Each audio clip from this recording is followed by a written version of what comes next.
This is out of Washington. Right. This is the Fed Washington, stuff. D.C. But the question is what are interim steps that can be taken Okay. so that we can do what needs to be done without actually going to the law? You can, as a city, you can designate, as I showed in that earlier slide, which areas you want to be highly walkable and compact, and just designate them as such for your city code. We've done 3 different cities now where their comprehensive plan and their zoning ordinance now has a difference between the suburban pattern and the walkable urban pattern. We were actually designing a thoroughfare in this one city, and we had a question about whether we should have parking of a certain type on this one stretch of the 1.5 mile street we were designing. And they said, well, let's go back and see what the transect zone it is, see what the comprehensive plan says about this piece of ground right here. And it was to be more urban, so we designed it a different Yeah, we way. are doing a lot of the walkable stuff in the planning and transportation. We are doing a lot of that now. But my other concern was the building aspect, with the building code part of it. You know, working at the head instead of the tail, because that's where a lot of the problems really lies, the building code. You're taking the very best first steps. You're saying walkability is important to us. But it will not work until you anchor it to a place on the ground. Okay, you can't just have the pretty words in there to say, well, yeah, we're going to, bicycle is really important, and you know, walking is great for your health and everything. You have to say at Main and Elm, and the 4 blocks on either side of that, and then a quarter of a mile to the north. You draw the map and you say that's where it's going to happen. And then that's clear direction to all of us as engineers. I say, oh, well, they want to do something a different way inside this boundary versus outside the boundary. And it's just as dramatically different to do compact urban versus suburban as it is from suburban to rural. So we have 3 steps of design detail that we apply instead of just 2. Right now it's just rural and suburban. And there is no urban place designation within the federal design guidelines that tell you how to get those real narrow streets and real slow speeds working. Let me finish just a few of these slides. This is a method that's been evolved over quite a number of years. A lot of people have looked at it, and it's these symbols didn't come through, but it's T1 over there on that far side. I'll just do it. T1 here, T2, T3, T4, T5, and T6. So it's transect zones 1 through 6. No more than 6, because even Napoleon knew that people can't remember more than 6 things at one time. You don't want to have 12, you know? Good news. So you go from the most urban. This is your downtown center. This is your healthy mix of office and residential in a more compact way. And T3 and T4 are more the suburban. They're a little further out. Every one of them is mixed use, but it's just a matter of intensity. So your comprehensive plan and your zoning codes need to have this kind of level of detail to inform the designers. The designers of the buildings, the designers of the streets, the designers of the fire stations, everything that the designers of the fences. The fence would vary based on which of these zones you're in. You do a split rail on a T1, 2, and 3, and you do a wrought iron in T4, 5, and 6. Okay? But it gives you a definition of where you are, and then therefore the kind of design that is appropriate for that place. So go through real quickly. This is a good set of sketches by a friend of ours named James Wassell.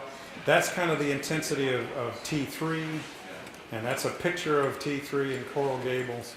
Here's a T4. You see the buildings rise a little bit, a little more density. There's what that looks like. Here's a T5, things beginning to be more commercial. That's a picture of a T5. And T6, you may not get to T6 in High Point.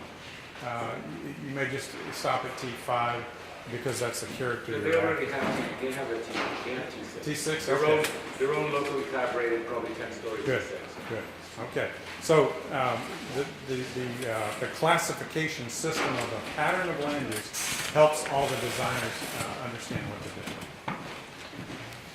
do. The thoroughfares that I showed you on that document, the speed is so important to us, but it's all much lower than we've all calibrated for our suburban design thinking. A yield street is a 15 mile per hour. That's like an alley where you would go very slowly. A slow street is 20. Free flow is 30 miles an hour. And a really fast speed street in a walkable compact place is only 35 miles an hour. That's the top end speed. Now, the suburban pattern, life generally starts at 35 and goes up to 45 and 55 and 60 and 70. So we're talking mainly about a dramatic speed difference. When we're in a compact urban place, we don't generally worry that much about the volumes that might show up on the street. Because the pedestrians don't really care how much volume there is. They care more about how fast those cars are going. So you can't let the volume dictate how many lanes that you're going to put in a one facility. What we do in the compact urban is we get more streets in a better fine grid if you want to get the walkability working.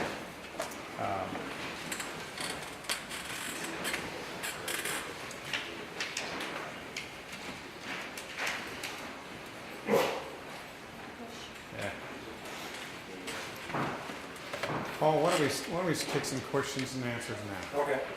That concludes what I had prepared in the slide. Now, let's hear from you, any particular concerns or considerations. Yes, sir. Well, it seems like one way to slow down traffic is to have roundabouts. Roundabouts are good. They slow down traffic. They do slow down traffic. I say about roundabouts, they slow you down and speed you up all at the same time. By that I mean they slow you down. At your top speed, you can't run through a roundabout at 60 or 50 or even 40. You have to go through them at about 15 miles an hour. So it slows you down from the top end. And on the bottom, it speeds you up because how many times have you been waiting at a red signal and nobody's coming by? You say you wait, and finally you get tempted to just run it. You know, are there any policemen around? So, but with a roundabout, as soon as you see that there's no one else coming, you're free to enter. So you have less delay on the low end speed, and it cuts down your high speed. It also prevents a lot of fatalities. You don't get T-boned in a roundabout for a fatal crash. So they're life-giver intersections. So they're very good. Yes, sir. I'm gonna do it in 3 minutes. Okay, You good. each watch out and look at it. If you wanna get traffic downtown, and that's what we're here for, you've gotta get the walkers, the bikers, and the joggers all downtown. You and I are chauvinists. You wouldn't be here if you wasn't. Basically, we like to see people, and we like for people to see us. Else you wouldn't see this man out here jogging on the highway when he can jog in his neighborhood. But he wants you to see him running. Now get back to the basics. And if you drive 47 miles an hour through High Point, you can hit every green light. Never stop all the way this way. Now, if you want them to move traffic, why don't you change? You've got 2 streets beside of Main Street that go south from the time you come in. Why don't you change it? Put one going south, put 3 lanes in it, one going north, put 3 lanes in it. Take from the First Baptist Church to Commerce Street and make it your walking lane. And basically put benches out there after those people, and when you get people down there, you'll get business down there, and you'll get the mayor's High Point. See here? Main Street. He was here earlier the other day. But basically, when you get people downtown, you'll get business downtown. Okay. Yes, sir. High Point, and I didn't tell you what date that it was this mail, but High Point for a very long time had a trolley car that ran right down the middle of Main Street.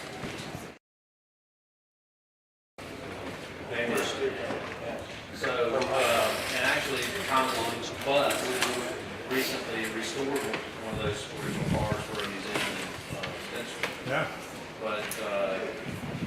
I believe that's something that should be considered. Let me make a suggestion. Yeah.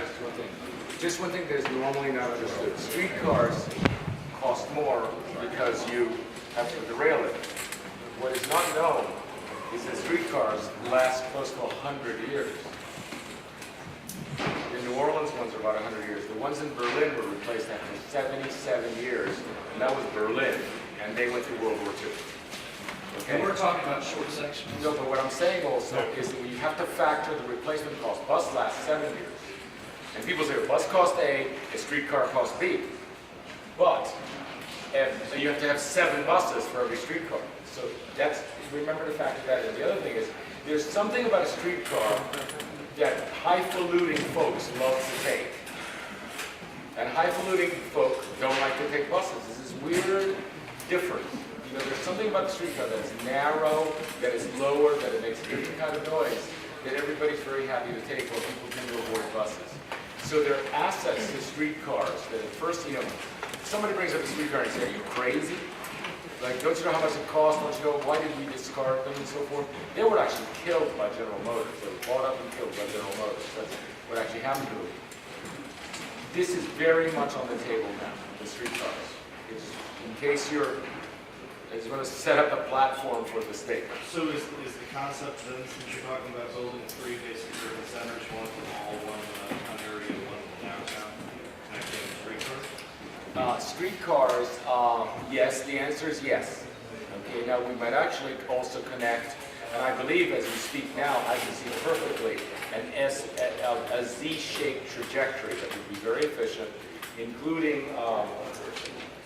the one that Paris, is it Paris?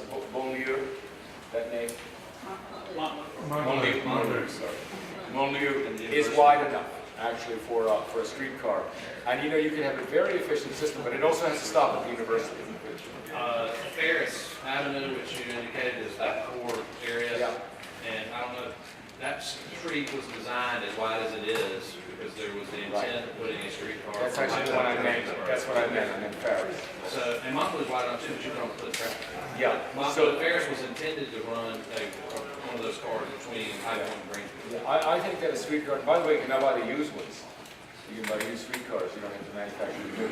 The important thing about streetcars is there's a paper on this, if you buy low-tech streetcars, the ones that people actually like to ride, they cost much less. It's the high-tech, speedy ones that actually make streetcars more costly.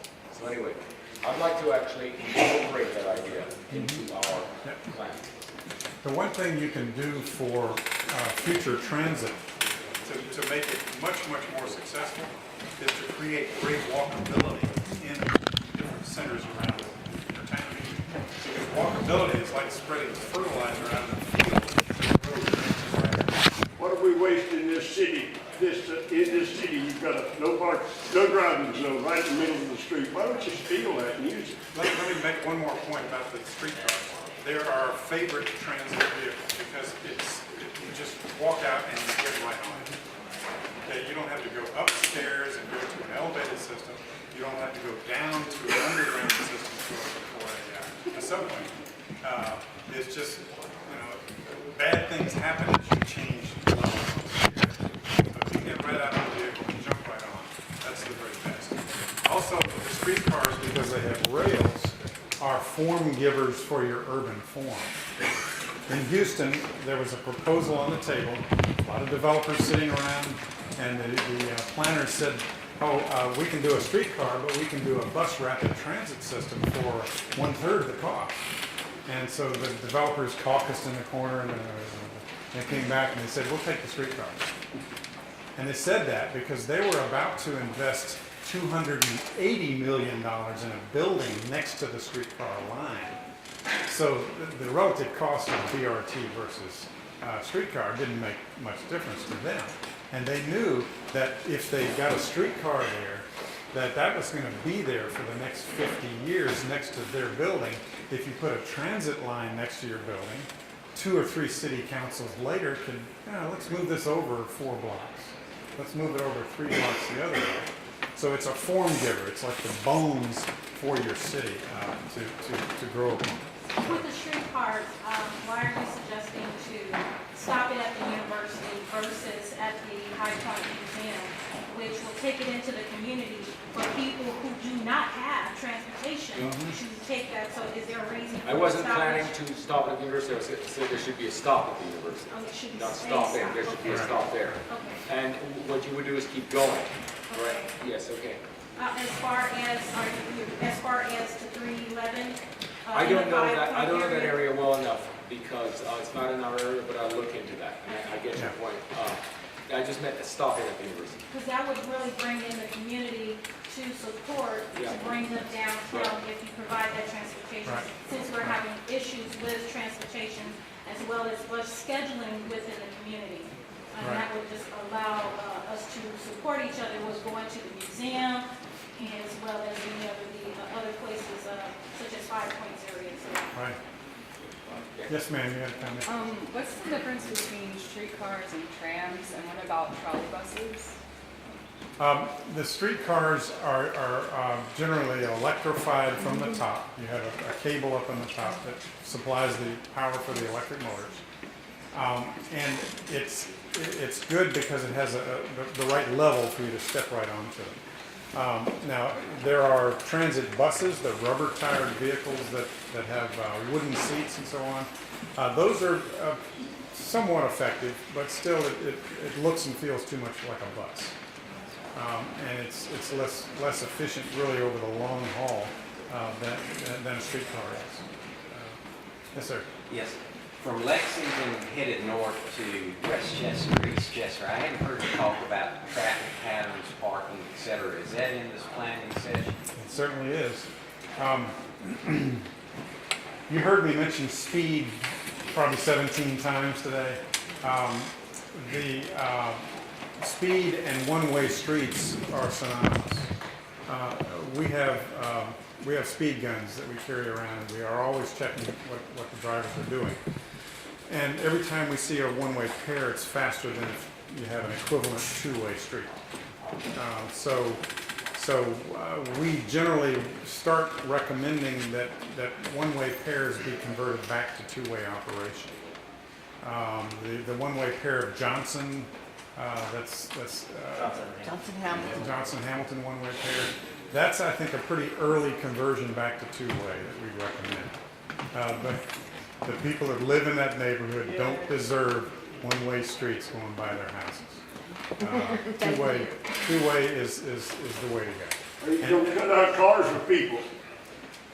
Cut out cars or people. Those one-way streets from it to move this traffic. These people down here on the south end of town work on the north, and the people on the north work in the south, and you're trying to slow everything down. That's exactly right. There's speed and there's capacity, okay? The highest capacity is at about 30 miles an hour. More cars can move through a certain place at 30 miles an hour because the spacing between the vehicles is less. So what's amazing is that the most efficient traffic is actually at 30, which is also pedestrian friendly. Now, if you want to save 15 seconds or a minute getting to your destination, then what you do, you're ruining it for everybody else. But all you're gaining is a little bit of time. And our theory about cars is that when you're in an inhabited area, the car is borrowing the space from the house.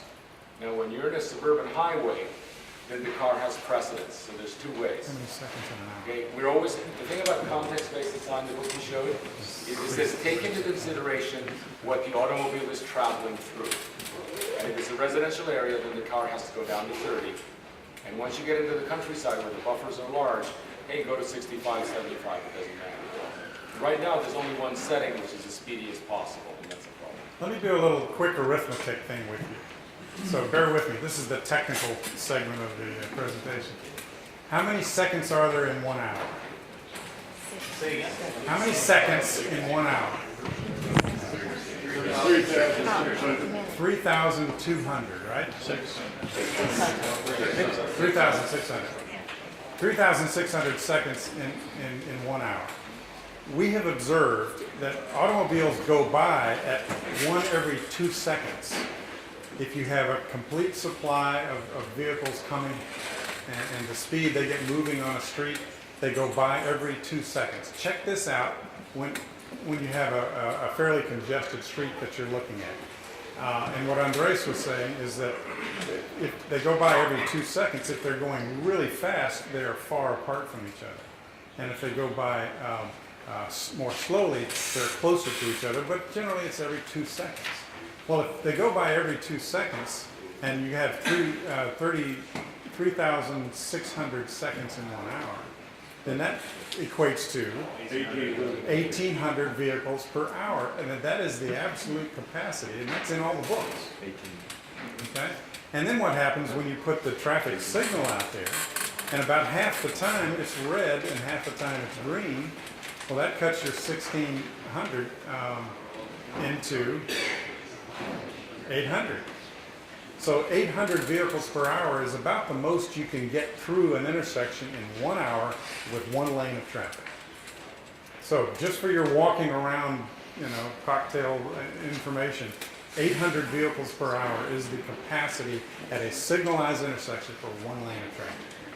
So if you're counting and you're getting 12, 14, 1,600 vehicles in 1 hour, you better have 2 lanes going through at that traffic signal, okay? But if it's wandering around 400, 500, 600 per hour, you only need 1 lane to satisfy that much traffic.